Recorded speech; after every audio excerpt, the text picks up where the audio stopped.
What is up, Internet? I'm here with an unboxing for the Hyperkin Pixel Art Spiritbox Limited Edition controller. This is for Nintendo Switch, PC, Mac, and Android. And I also have the Hyperkin Spiritbox Limited Edition EVA hard shell case, also for Nintendo Switch. So, let's start out with the controller first. It is a Bluetooth controller. It is for Nintendo Switch OLED, Nintendo Switch, Lite, PC, Mac, and Android. On the top, we have the website and the brand. On the side, it says it's a limited edition product with all the logos. Same on the other side. And then the Hyperkin logo again in the bottom. As for the back, just talks about the compatibility,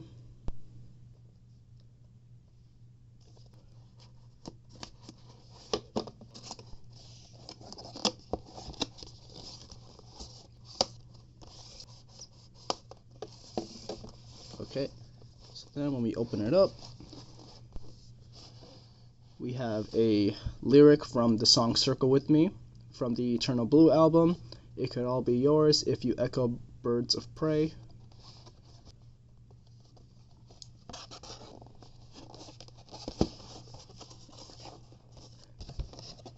And we have on the corner, quick tip, and on the other side, it's the same in a different language.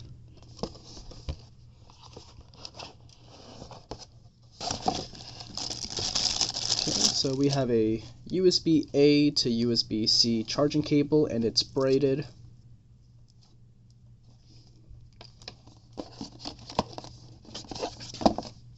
Hyperkin sticker. A instruction guide on the controller. So this is officially called the Pixel Art controller.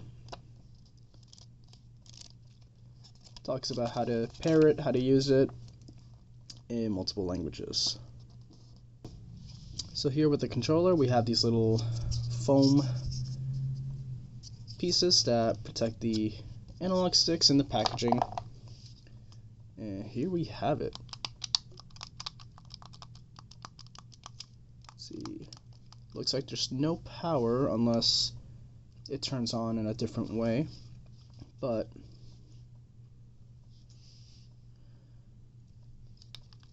two dual analog sticks that are actually pretty tiny. Very textured D-pad, and seems to be of the same quality as the Switch Pro controller, as in you can press down in the middle and it seems to press all the buttons, at least that's how it feels. Rubber start and select buttons. Pretty clicky face buttons, not too resistive. Got a home button and a screenshot button, I assume. Up on top we have our shoulder buttons. The L and R buttons actually protrude out more, and the trigger buttons, and they actually have a pretty nice satisfying click, not too much travel, so this could be pretty good for fighting games, racing games. Our USB charge port, our assume sync button, and our Bluetooth or Nintendo Switch little switch here. We have our controller inputs, our player number, and lastly we have a textured back sticker of the product name, the logos. Oh, and last thing I want to point out, I noticed the A and B buttons protrude out like a convex, I think that's the term, and then X and Y are concaved in like a Super Nintendo controller. So this could be really good for the Super Nintendo online app. Okay, and just to add in, once plugged in, you will have a blue light indicator to let you know that it is charging. Next, we will unbox the Nintendo Switch hard shell.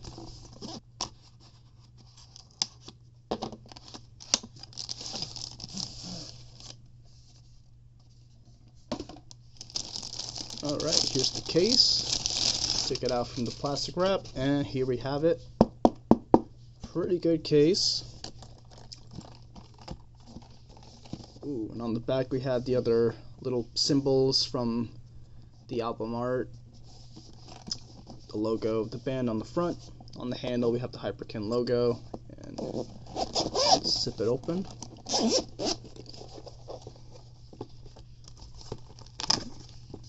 So inside we have another Hyperkin sticker and another card about purchasing the product.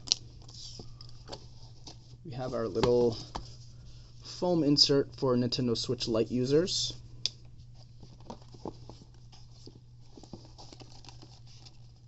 So on one side, okay, so this is where the Switch will go. We have a Velcro little lock that locks over here, and game card slots, count 8 so far, and a zipper pocket on top for extra accessories or games. So I have the Switch inside the carrying case, and I do have some complaints. For one, because the bottom is very flat, there's nowhere for the ZR triggers to go, so they're not laying down flat properly,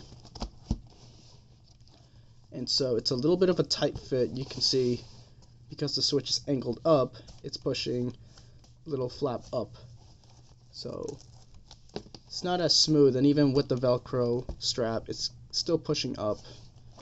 When you close it in, there's still a lot of space inside, so you can actually just push it in, and it just seems unnecessarily large for what it is.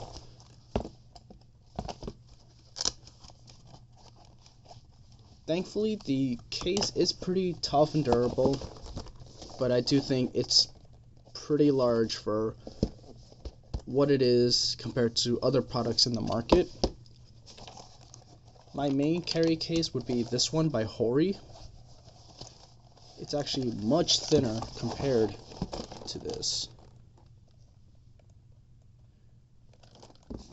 So very easy to carry.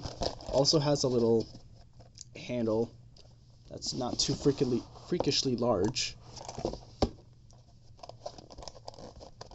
Very low profile, very simple. They have these in, I think, gray, white, and this dark red maroon color.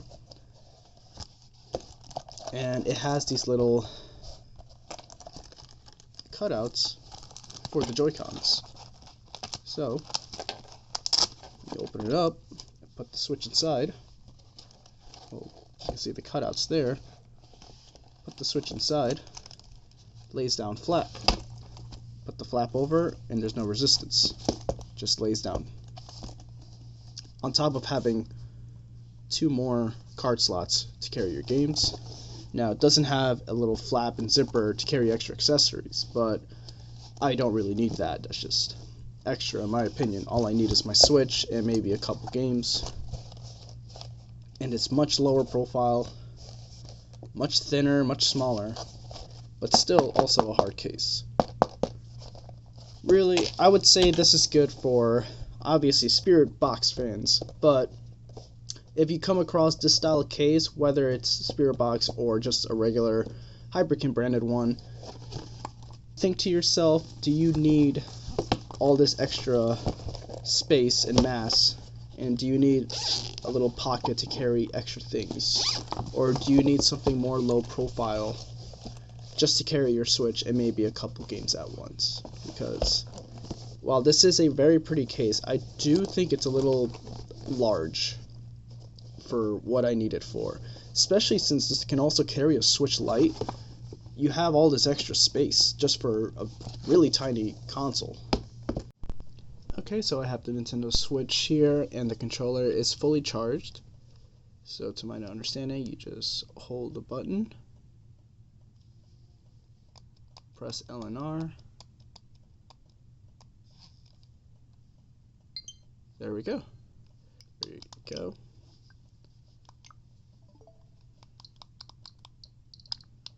Okay, and good news, it does have gyro for Splatoon players. This is good.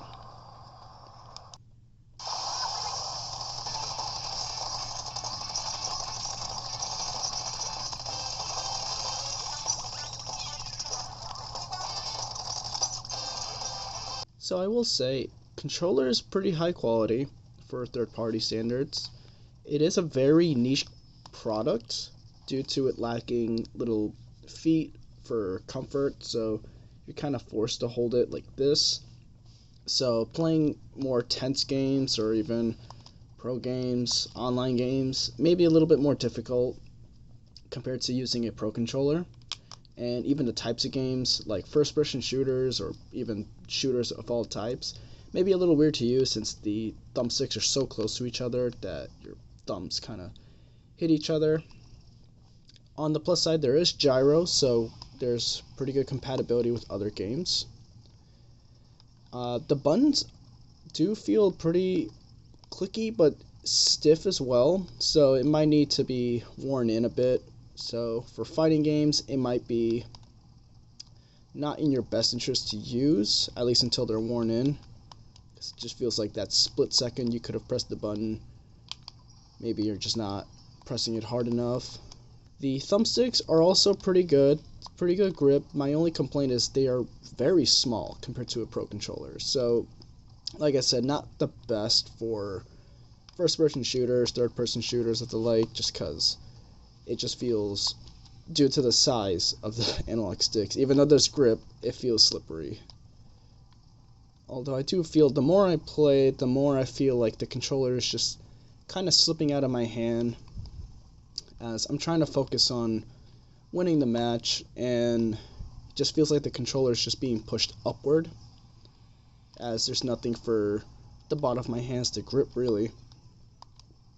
And while it is nice that the L and R buttons stick out more than the trigger buttons, it does feel like there's slightly more travel to press. So in comparison, here is a pro controller next to the Hyperkin. You can see the analog sticks are much smaller. The D-pad I think is larger on the Hyperkin, and it has a more textured grip, so it's nicer to play, but it still has that issue of I could just press down on the middle. I can really just press any button I want, much like this. So the buttons, just like not as much resistance, whereas this one I feel like I have to push a little bit harder. Ooh, that's some strong rumble compared to the Pro controller.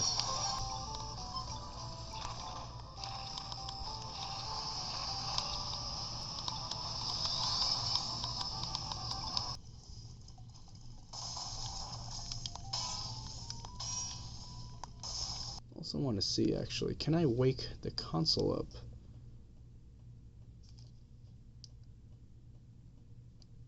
Yup, it says in the instruction. So every time you turn it on, either use the touchscreen or another controller to go to the home menu, controllers, change grip and order, and then to select change grip just to pair it. Okay, so yeah, that's really a big yikes in my opinion.